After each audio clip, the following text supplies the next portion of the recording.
Hello guys, नमस्कार। आज के वीडियो का हमारा टॉपिक होगा इलेक्ट्रोस्टैटिक पोटेंशियल एनर्जी अर्थात स्थिर वैद्युत ऊर्जा। इसमें क्या है कि कोई भी आवेशित कण का अगर कोई भी चार्ज पार्टिकल का अगर फील्ड होता है, वैद्युत क्षेत्र होता है, तो उसमें अगर हमें कोई भी सिस्टम असेंबल करना है अर्थात बनाना है तो वहाँ पर हमें जो इलेक्ट्रिक फील्ड के अगेंस्ट में जो वर्क करना होता है वो वर्क जो है वो इलेक्ट्रोस्टैटिक पोटेंशियल एनर्जी की फॉर्म में स्टोर हो जाता है अर्थात वो स्थिर वैद्युत ऊर्जा के रूप में संचित होता है। तो यहाँ पे हमारा टॉपिक होगा आपका इलेक्ट्रोस्टैटिक पोटेंशियल एनर्जी।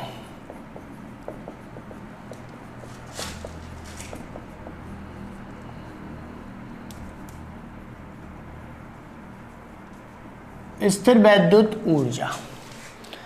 इसमें क्या है, वर्क एनर्जी थ्योरम के अकॉर्डिंग हम जानते हैं कि कोई भी टाइप का अगर कहीं पर कोई भी वर्क होता है तो वो किसी न किसी एनर्जी की फॉर्म में स्टोर हो जाता है।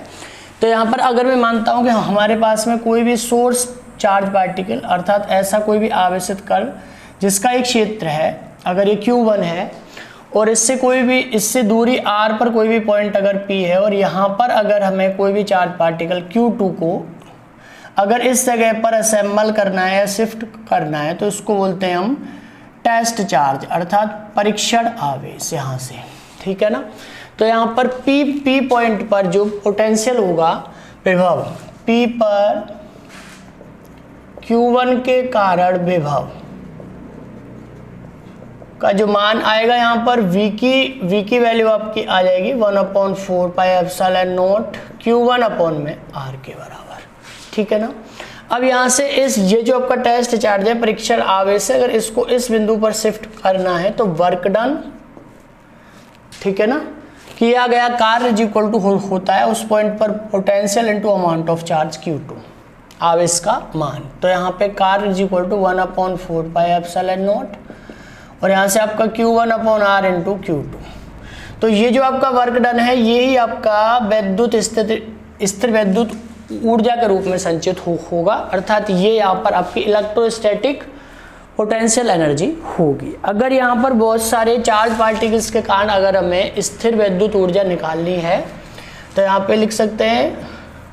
Potential energy due to number of charge particles. अगर बहुत सारे आपके पास में आवेशित कण हैं, आवेशित कणों के समूह के कारण अगर वैद्युत स्थिर ऊर्जा निकालनी है, यहाँ पे मान लेते हैं कि आपके पास में चार्ज पार्टिकल से Q1, Q2, Q3, Q4 and so on यहाँ पे, और तो यहाँ पर कुल वैद्युत स्थिर ऊर्जा का मान आएगा 1/4 पाई एप्सिलॉन नॉट। ये सभी में आपका आ जाएगा कॉमन। तो यहाँ से फर्स्ट में पेयर आएगा Q1, Q3। अगर मैं यहाँ से केवल चार्ज पार्टिकल ही मानता हूँ इनिशियली पहले, तो एक पेयर आपका Q1 और Q4 अपॉन में R14 अर्थात इन दोनों के बीच की दूरी है R14। दूसरा आ जाएगा आपका Q1, Q3 अपॉन में R13 और प्लस Q1, Q2 अपॉन में R12, ठीक है ना। इसके बाद में आगे वाला आपका Q2, Q3 अपॉन में R23 plus Q3, Q4 upon में R34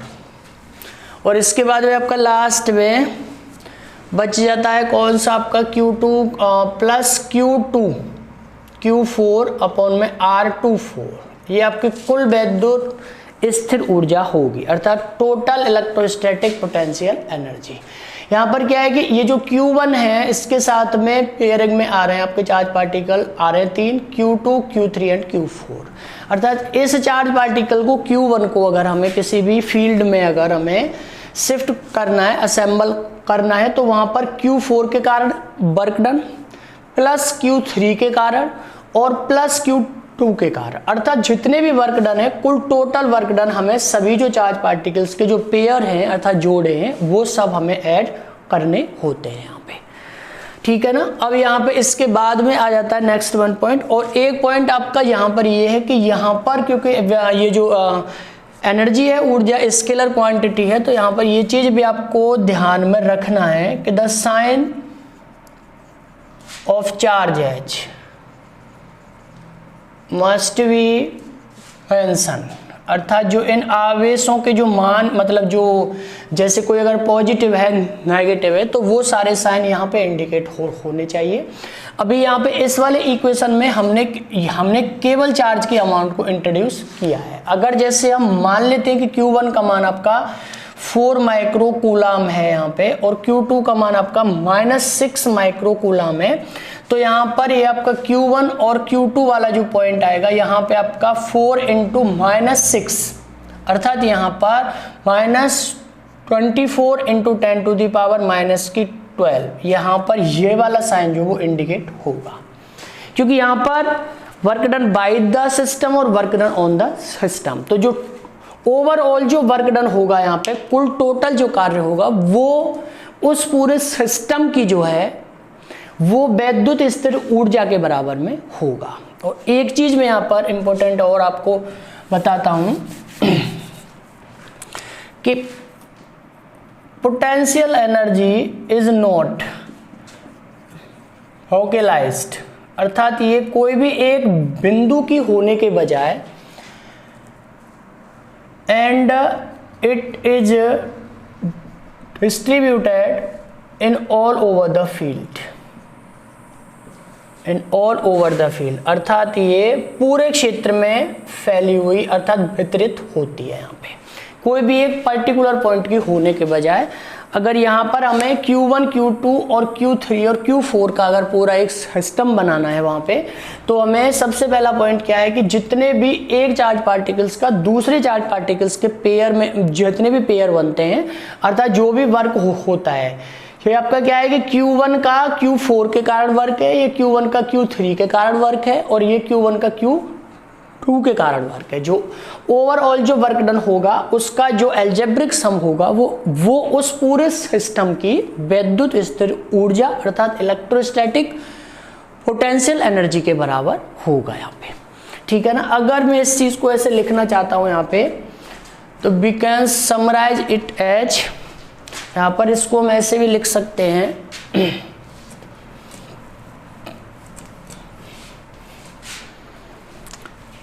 कि the total potential energy by the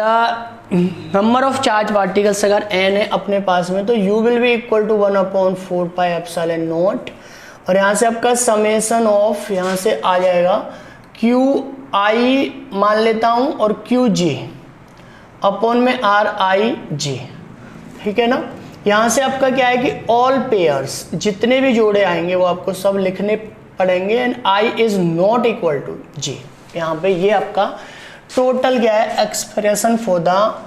electrostatic potential energy स्थिर विद्युत ऊर्जा का व्यंजक है बाय द n पार्टिकल्स,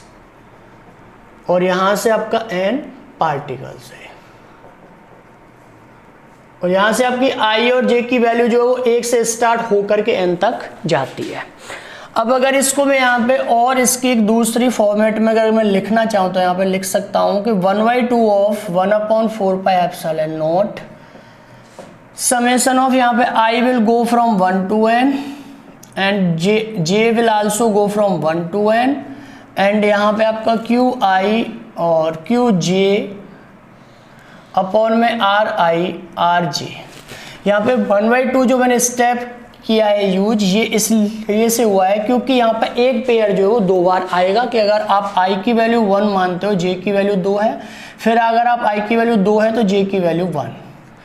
तो यहाँ से जो 1-2 वाला स्टेप है वो 2 बार में आ जाता है। तो ये था आपका इलेक्ट्रोस्टैटिक पोटेंशियल एनर्जी के बारे में, ठीक है ना। इसके बाद में आपका क्या है नेक्स्ट पॉइंट जो है कि अगर कोई भी अगर आपके पास में सिस्टम है तो यहाँ से मैं नेक्स्ट पॉइंट आपको बताता हूँ इसी के बारे में।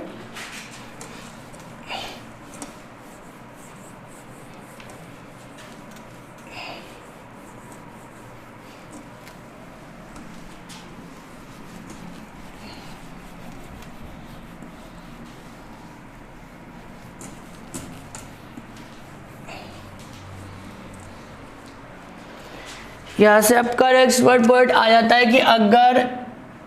किसी भी सिस्टम का if any system carry energy initially अगर उसका स्टार्टिंग में एनर्जी आपकी यू आई के बराबर है एंड फाइनली और अंत में आपका यू एफ के बराबर है यहाँ पे,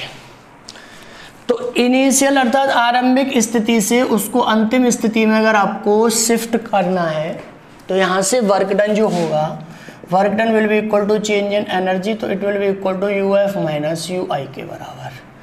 दैट मीन्स जो उसकी इलेक्ट्रोस्टैटिक पोटेंशियल एनर्जी फाइनली थी minus electrostatic potential energy initially थी।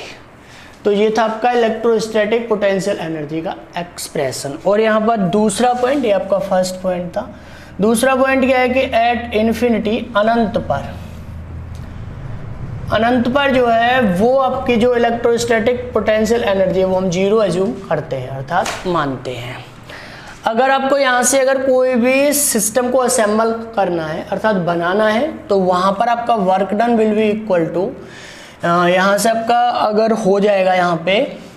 कि यहाँ पे आ जाता है आपका कि you F minus U I के बराबर है। अब क्योंकि इनिशियली आप कहाँ थे, अपन लोग थे इन्फिनिटी पे, तो यहाँ से initial energy will be equal to zero. तो यहाँ पे जो वर्क डन होगा अमाउंट ऑफ चार्ज वो फाइनल एनर्जी अर्थात अंतिम जो है वो विद्युत स्थिर ऊर्जा के बराबर हो जाएगा। यहाँ पे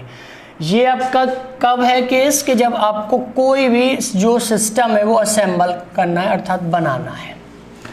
और अगर आपको उसी सिस्टम को हटाना है अर्थात डिसअसेंबल करना है तो वहाँ पे आपका क्या है कि आपको जाना कहाँ पे, इन्फिनिटी पे है, तो U F will be equal to infinity और यू आई आपका अगर मैं इनिशियल एनर्जी जो है वो यू आई के बराबर ही मानता हूँ तो यहाँ पे work done will be equal to U F minus U I, तो it will be equal to minus U I के। ये आपका क्या है कि अगर इन्फिनिटी से अगर हमें कोई भी सिस्टम बनाना है तो ये आपका वर्क डन की वैल्यू है, और अगर कोई भी जो आपके पास में सिस्टम है अगर उसको अगर आपको हटाना है तो ये तो आपको इतना वर्क रिक्वायर्ड होगा। तो ये था आपका इलेक्ट्रोस्टैटिक पोटेंशियल एनर्जी। इसके आगे वाले वीडियो में we will study about Gauss theorem जो कि बहुत इंपॉर्टेंट है, और इसके बारे में हम इससे आगे वाले वीडियो में स्टडी करते हैं। Okay guys, thank you.